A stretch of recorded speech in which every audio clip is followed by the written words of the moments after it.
Honorable Minister of State for Parliamentary Affairs, expert on finance affairs.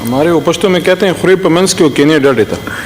تو یہ ایک issue ایسا ہے سر پشتوں میں بات نہ کیا کریں پلیز. میں تو مشتاق صاحب کو نہیں کہہ رہا, میں جنرل بات کر رہا ہوں. یہ ہمیشہ میرے سوال پہ ناراض ہے.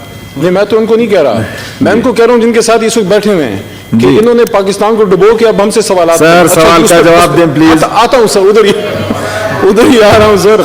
سر کیا کریں سر, وہ غالب چاچا کہتے تھے کہ دھول چہرے پہ تھی اور آئینہ ملتا رہا. جب ان کو آئینہ دکھاتے ہیں ان کو تکلیف پہنچتی ہے. جمعے کا دن ہے, صبر سے کام لیں, میں بھی صبر سے کام لے رہا ہوں. تھوڑے سے فگرز آپ کے سامنے رکھ دیتے ہیں, آپ فیصلہ خود کر لیں مشتاق بھائی کہ کس نے پاکستان کے ساتھ یہ کیا.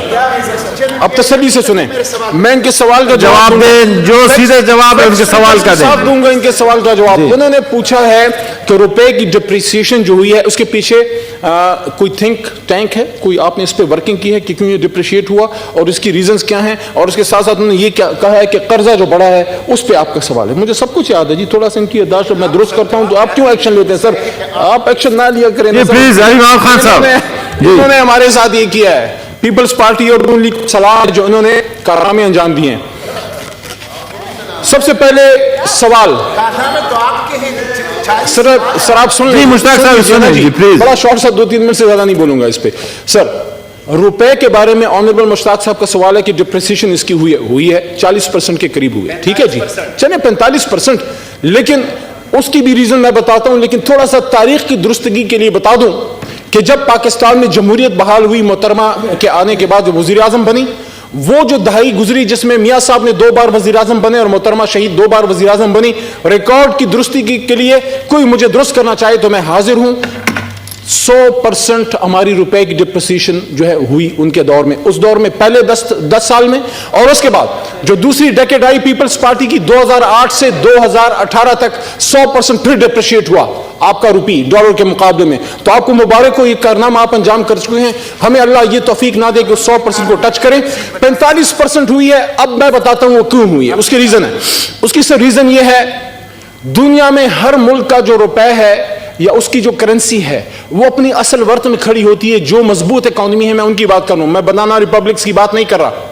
سر آپ کی روپے میں ہمارے مسلم لیگ نون کے دوست اپنی حکومت میں اسٹیٹ بینک سے اور اپنے ڈالر اٹھا کے پھینکتے تھے, آرٹیفیشلی مینٹین رکھتے تھے. 104 105 پہ رکھا, میں ایکسپٹ کرتا ہوں, لیکن کیسے رکھا آپ نے؟ اتنا ادھار لیا کہ جب ہم 2018 میں گورنمنٹ میں آئے, فگرز میں آپ کے سامنے رکھ رہا ہوں, فیصلہ آپ کر لیں. کسی بھی ملک کے لیے ضروری ہے کہ اس کا 3 مہینوں کا امپورٹ بل کے لیے آپ کے پاس فوریکس ریزروز موجود ہوں. 2018 کے فگرز دے رہا ہوں, اگر اس میں 1 روپے بھی اوپر نیچے ہے تو مجھ پہ کوسچن کیا جا سکتا ہے. میں فائنانس منسٹری کی طرف سے آن ریکارڈ بول رہا ہوں. جون 2018 میں جب ان کی حکومت ختم ہوئی ہے اور نئے الیکشن کی طرف ہم لوگ گئے ہیں, آپ کا فورن ایکسچینج ریزرو 9 ارب ڈالر سے 1 ٹیلی پیسہ زیادہ نہیں تھا. میرا سوال یہ ہے کہ آپ نے 5 سال بہترین اکانومی چلائی. مسلم لیگ نون کے دوستوں سے میں پوچھنا چاہ رہا ہوں, 9 ارب ڈالر کا فوریکس ریزرو تھا جو آپ کا 3 مہینے کے امپورٹ بل سے کم تھا. کیوں ہوا؟ آپ تو بڑا پاکستان کو اوپر لے کے چلے گئے تھے. اس وقت عمران خان صاحب کی حکومت میں, جن کو آپ ہمیں انکمپیٹنٹ کہتے ہیں, آپ بڑے کمپیٹنٹ تھے. آپ کا 9 ارب ڈالر کا فورن ایکسچینج ریزرو تھا, اس وقت 19 ارب ڈالر سے وہ آگے بڑھ کے 20 ارب ڈالر تک وہ ٹچ کر رہا ہے. 3 مہینے کا فورن ایکسچینج ریزرو اس وقت آپ کے پاس موجود ہے اور وہ صرف 3 سال کی کارکردگی ہے. آپ نے 5 سال میں ہمیں 9 ارب ڈالر تک پہنچایا. 45% پہ جتنے اور قرضے بڑھ گئے وہ بتائیں. ہم نے روپی کو مینٹین نہیں رکھنا.